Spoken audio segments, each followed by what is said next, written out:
తాకట్లో ఉన్న బంగారాన్ని విడిపించి ఆ రోజున మార్కెట్ ధర కట్టి మిగిలిన డబ్బును మీకు అందిస్తుంది కొమ్మూరి గోల్డ్. ఐడ్రీమ్ ప్రేక్షకులకు నమస్తే, నేను ఉదయశ్రీ.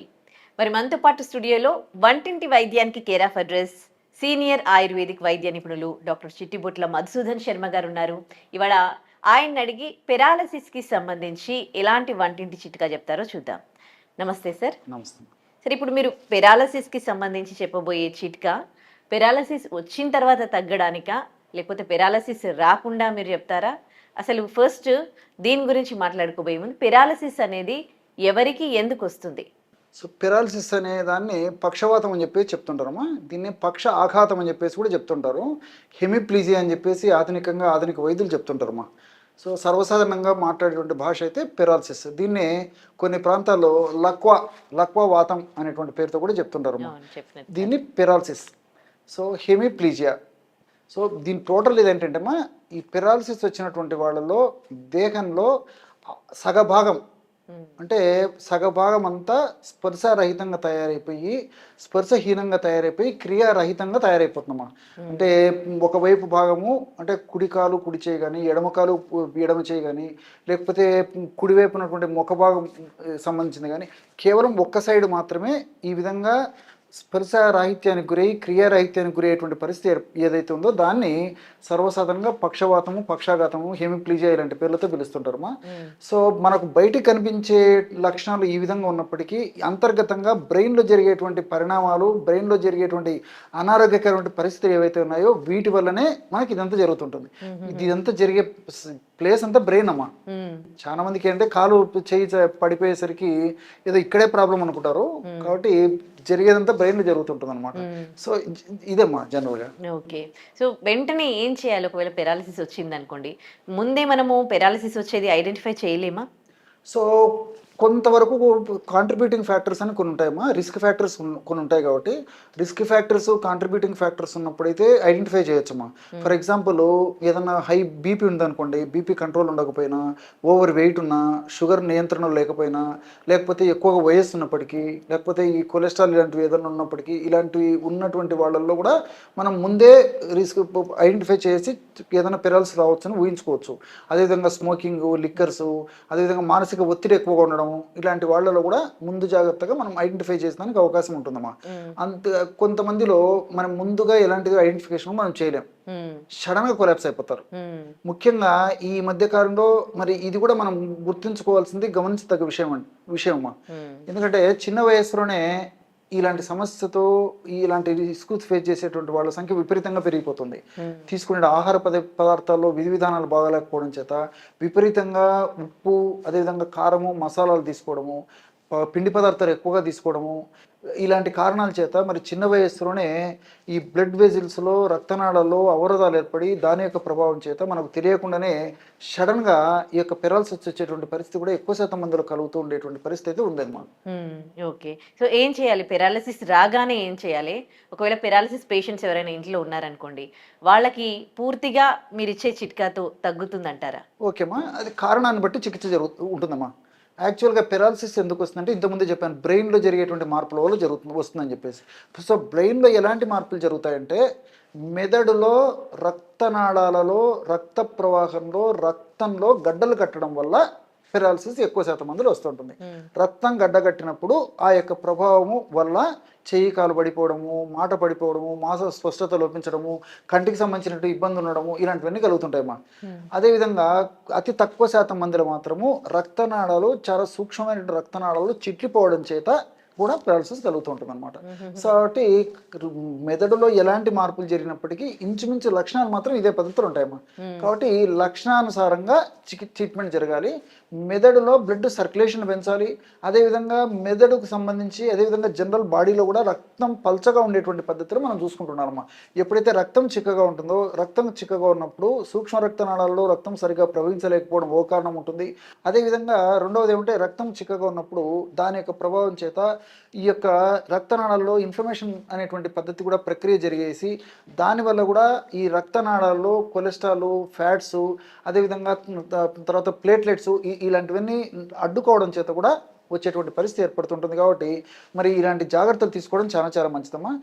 దీనికి తోడు మరి ఇలాంటివి బీపీ, షుగర్ ఇలాంటివి వెంటనే చెక్ చేయించుకొని కంట్రోల్ ఉంచుకోవడము, అందుబాటులో ఉన్నటువంటి పరిస్థితి అయితే వెంటనే మరి మెదడుకు సంబంధించినటువంటి పరీక్ష కూడా చేయించుకోవడం మంచిదమ్మా. ఈ సిటీ స్కాన్, ఎంఆర్ఐ స్కాన్ల ద్వారా ఈ యొక్క మనకు ఫలితం తెలుసు, అసలు ఎందువల్ల వచ్చిందని తెలుస్తుంది అనమాట. సో స్టిల్ మోర్ క్లారిటీ వస్తుంది. కాబట్టి ఇలాంటి పరిస్థితుల్లో ప్రథమ చికిత్సగా తేనె వాడుకోవడం వల్ల చాలా చక్కటి ఫలితాలు కలుగుతాయి. అంటే ముఖ్యంగా షుగర్ ఇలాంటి వాళ్ళు కాకుండా మిగతా వాళ్ళందరికీ కూడా సో కరెక్ట్ వైద్యం జరిగేదాకా కూడా ఒక 100 ml వాటర్ కానీ 200 ml వాటర్లో కానీ దాదాపు 30 ml 40 ml తేనె కలిపి ఇవ్వడం వల్ల కూడా వ్యాధి పెరగకుండా ఉండేందుకు, అదేవిధంగా వ్యాధి ప్రమాదకరంగా పరిణమించకుండా ఉండేందుకు మంచి తేనె కొంతవరకు ఉపకరిస్తుంది. అంటే డాక్టర్స్ వద్దకు వెళ్ళి మనం ట్రీట్మెంట్ తీసుకునేదాకా. అంతేకాకుండా వెల్లుల్లి కూడా ఉపయోగపడుతుందమ్మా. వెల్లుల్లిని దంచేసి నీళ్ళలో కలిపేసి ఇవ్వడం కానీ, వెల్లుల్లిని క్రష్ చేసేసి కాస్త నీరు కలిపేసి దంచేసేసి రసం పిండేసి ఆ ఒక చెంచా లేదా 2 చెంచాల వెల్లుల్లి రసాన్ని కప్పు నీళ్ళలో వేసేసి కాస్త తేనె ఇలాంటివి వేసేసి ఇవ్వడం కానీ ఇలాంటివి చేయడం వల్ల కూడా ప్రమాదకరంగా పరిణమించకుండా చేసేందుకు ప్రథమ చికిత్సగా వెల్లుల్లి కూడా ఉపయోగపడుతుంది. కాబట్టి వెల్లుల్లి ఈ విధంగా చేసుకోవచ్చు, లేకపోతే తేనె ఈ పద్ధతిలో వాడుకున్నా కానీ మంచి ఫలితాలు కలుగుతాయమ్మా. సరే, మరి సమస్య వచ్చినప్పుడు ఎలాంటి ట్రీట్మెంట్ తీసుకోవాలంటే, అంతేకాకుండా భవిష్యత్తులో ఇలాంటి సమస్య రాకుండా ఉండేందుకు కూడా ఎలాంటి ట్రీట్మెంట్ తీసుకోవాలంటే, అంటే పెరాలసిస్ రాకుండా ఉండేందుకు, వచ్చినటువంటి పెరాలసిస్ త్వరగా తగ్గేందుకు కూడా ఇప్పుడు నేను చెప్పబోయేటువంటి ఔషధం చాలా సమర్థవంతంగా పనిచేస్తున్నామా. అంతేకాకుండా వైద్యులు సూచించిన మేరకు వాళ్ళు చెప్పినటువంటి ఔషధాలు వాడుకుంటూ ఇప్పుడు మనం చెప్పుకోబోయేటువంటి ఔషధాన్ని వాడుకోవడం వల్ల మరి వాటి యొక్క సైడ్ ఎఫెక్ట్స్ రాకుండా ఉంటాయి. అంతేకాకుండా ముఖ్యంగా ఆ యొక్క సమస్య నుంచి త్వరగా కోలుకునేందుకు కూడా ఇప్పుడు మనం చెప్పుకోబోయేటువంటి ఔషధాలు చాలా చక్కగా పనిచేస్తాయమ్మా. మల్టిపుల్ బెనిఫిట్స్గా ఇవి పనిచేస్తాయి. ఔషధాన్ని ఎలా తయారు చేసుకోవాలంటే, వాము మీకు తెలుసు కదమ్మా, వామునే ఓమము అంటారు తెలంగాణ. ఓమ, అజవాయిన్ అనేటువంటి పేర్లతో పిలుస్తుంటారు. సో అది తెచ్చుకొని బాగా శుభ్రం చేసేసి వేయించేసేసి ఒక పౌడర్ లాగా తయారు చేసుకొని 20 grams వాము చూర్ణం తీసుకోవాలమ్మా. అందులో మనకు మార్కెట్లో దొరికేటువంటి వచ్చ చూర్ణము ఒక 20 grams తీసుకోవాలి. అదేవిధంగా అశ్వగంధ చూర్ణము ఒక 20 grams తీసుకోవాలి. సరస్వతి ఆకు చూర్ణము ఒక 20 grams తీసుకోవాలి. సో ఈ 4 పదార్థాలు ఒక్కొక్క 20 grams తీసుకోవడం వల్ల 80 grams మెడిసిన్ రెడీ అయిపోతుందమ్మా. సో 80 grams మెడిసిన్ మనకు 40 days కి వస్తుంది. మీకు క్యాల్కులేషన్ కూడా చెప్తాను చూడండి. రోజు 2 grams, morning 1 gram, night 1 gram. Before food అంటే half an hour before food 1 gram పౌడర్ని ఒక చిన్న ప్లేట్లో తీసేసుకొని, తేనె వాడదైనటువంటి వాళ్ళందరూ కూడా కాస్త తేనె కలిపేసి రంగరించేసి నాకుకొని మింగేసి సప్పరించేసి మింగేసేయచ్చమ్మా. లేకపోతే ఆ పౌడర్ని ఒక 50 ml వాటర్లో కలిపి తీసుకోవచ్చు, లేకపోతే అదే పౌడర్ని ఒక 50 ml గోరువెచ్చని పాలలో కలిపి తీసుకోవచ్చు. ఎవరికి ఎలా వీలైతే అలాగ తీసుకోవడం వల్ల అద్భుతమైన ఫలితాలు ఈ పెరాలసిస్ సమస్యలు కలుగుతాయి. రెండోది ఏమంటే దీనివల్ల మల్టిపుల్ బెనిఫిట్స్ కూడా ఉన్నాయమ్మా. సో నేను చెప్పినట్లంటే వామును వాడుకోవడం వల్ల రక్తనాళాలు సంకోచ వ్యాకోచాలు బాగా జరిగేసేసి రక్తం పల్చగా ఉండేసేసి మెదడుకు రక్త సరఫరా బాగా జరిగేందుకు వాము ఉపయోగపడుతుంది. అంతేకాకుండా ఈ వాము మన కణాల్లో ఉన్నటువంటి మైటోకాండ్రియా అనేటువంటి శక్తినిచ్చేటువంటి భాగం ఏదైతే ఉందో ఆ భాగం శక్తివంతంగా తయారు చేసి చచ్చుబడినటువంటి భాగాలకు త్వరగా చైతన్యం కలిగేందుకు కూడా పరోక్షంగా వాము సహకరిస్తుంది అనమాట. అదేవిధంగా అశ్వగంధ యొక్క గుణం ఏంటంటే మానసిక ఒత్తిడిని తగ్గిస్తుందమ్మా. సర్వసాధారణంగా మానసిక ఒత్తిడి ఎక్కువగా ఉన్నటువంటి వాళ్ళలో పెరాలసిస్ వచ్చేటువంటి రిస్క్ ఎక్కువగా ఉంటుంది. అంతేకాకుండా పెరాలసిస్ వచ్చినప్పటికీ మరి వచ్చిన తర్వాత కూడా కొంతమందికి మానసిక ఒత్తిడి మరీ పెరిగిపోతుంది అనమాట. ఏం నా కర్మ ఇట్లా అయిపోయానని చెప్పేసి అనుకోవడము, ఏం నేను ఇతరుల మీద డిపెండ్ అయిపోతున్నాను, నేనేదో పరాధీనం అయిపోయానని చెప్పేసి పాపం సైకలాజికల్ అప్సెట్ అయిపోయి ఆ మానసిక ఒత్తిడి ప్రభావం చేత కూడా త్వరగా తగ్గదమ్మా. సో ఈ అశ్వగంధ వాడుకోవడం వల్ల అశ్వగంధలో ఉన్నటువంటి విటనాలాయిడ్స్ ఇలాంటి రసాయన పదార్థాలు మానసిక ఒత్తిడిని తగ్గిస్తాయమ్మా. సో ఎప్పుడైతే మానసిక ఒత్తిడి తగ్గుతుందో, మానసిక ఒత్తిడి తగ్గడం కూడా మన బాడీకి ఉపయోగం కాబట్టి, అంతేకాకుండా ఈ నరాలకు కూడా చైతన్యాన్ని కలగజేసేందుకు కూడా అశ్వగంధంలో ఉన్నటువంటి వైటనాలైడ్స్, సోమ్నిఫెరిన్ ఇలాంటివన్నీ కూడా ప్రత్యక్షంగా పరోక్షంగా ఉపయోగపడతాయి అనమాట. అంతేకాకుండా అశ్వగంధలో సోమ్నిఫెరిన్ అనేటువంటి ఆల్కలైడ్ ఒక రసాయన పదార్థం ఉంది. ఈ పెరాలసిస్ వచ్చినటువంటి వాళ్ళలో మానసిక ఒత్తిడి ఎక్కువగా ఉన్నటువంటి వాళ్ళలో నిద్ర కూడా సరిగ్గా పట్టదు అనమాట. సో ఈ అశ్వగంధని ఈ పద్ధతిలో వాడుకోవడం వల్ల వాళ్ళకు చక్కటి నిద్ర కూడా వాళ్ళ సొంతం అవుతుంది. ఇట్లా మల్టిపుల్ బెనిఫిట్స్ ఉంటాయి. అదేవిధంగా సరస్వతి ఆకు చూర్ణము, ఈ వచ చూర్ణము ఇవన్నీ కూడా ప్రత్యక్షంగా పరోక్షంగా మెదడులో ఉన్నటువంటి దోషాలను తొలగించేందుకు చాలా సమర్థవంతంగా పనిచేస్తాయి. సరే, ఇప్పుడు మీరు ఏదైతే మెడిసిన్ చెప్తున్నారో ఇది వాడడం వల్ల, ఇది తీసుకోవడం వల్ల వన్స్ ఒకసారి పెరాలసిస్ వచ్చి కాలు చెయ్యి పడిపోయినా లేకపోతే ఇట్లా లిప్స్ దగ్గర ఏమైనా అయినా కానీ సో ఇవి తీసుకొని వాళ్ళు కంప్లీట్గా రికవర్ అయిన కేసెస్ ఉన్నాయా అండి? ఉన్నాయండి, చెప్పాను కదమ్మా. కాబట్టి ప్రథమ దశలో మరి ఇలాంటి మందులు వాడుకోవడం వల్ల త్వరగా రికవర్ అయిపోతుంది.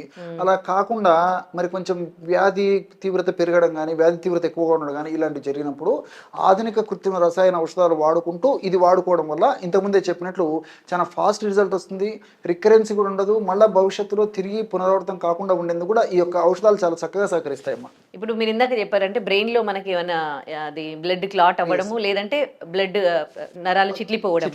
ఇప్పుడు ఈ మెడిసిన్ తీసుకోవడం వల్ల అది ఎలా క్యూర్ చేస్తుంది అక్కడ? ఇంతకుముందే చెప్పాను కదమ్మా, ఇప్పుడు వామ్ ఉంది, వామ్ బ్లడ్ సర్క్యులేట్ పెంచేసి బ్లడ్ థిన్నర్ గా పనిచేస్తుంది, క్లాట్స్ అన్ని మెల్ట్ అయిపోతాయి. ఒకవేళ నరాలు చిట్లినట్లయితే నరాలు చిట్టిపోయినప్పుడు కూడా న్యాచురల్ మెకానిజం అంటే మళ్ళీ రెక్టిఫికేషన్ వచ్చేస్తుంది అనమాట. సో నరాలు చిట్టిపోయినప్పుడు కూడా సర్వసాధారణంగా అంటే మనం ఈ తేనె ఇలాంటివి వాడుకుంటుంటాం కదమ్మా, మిగతా పదార్థాల ద్వారా కూడా ఆ మెదడు భాగాన్ని ఆరోగ్యవంతంగా తయారు చేసేందుకు ఈ అశ్వగంధ, బొచ్చ, అదేవిధంగా సరస్వతాకు ఇవన్నీ కూడా ప్రత్యక్షంగా పరోక్షంగా ఉపయోగపడతాయి. అంటే ఎంతకాలం వాడాలి?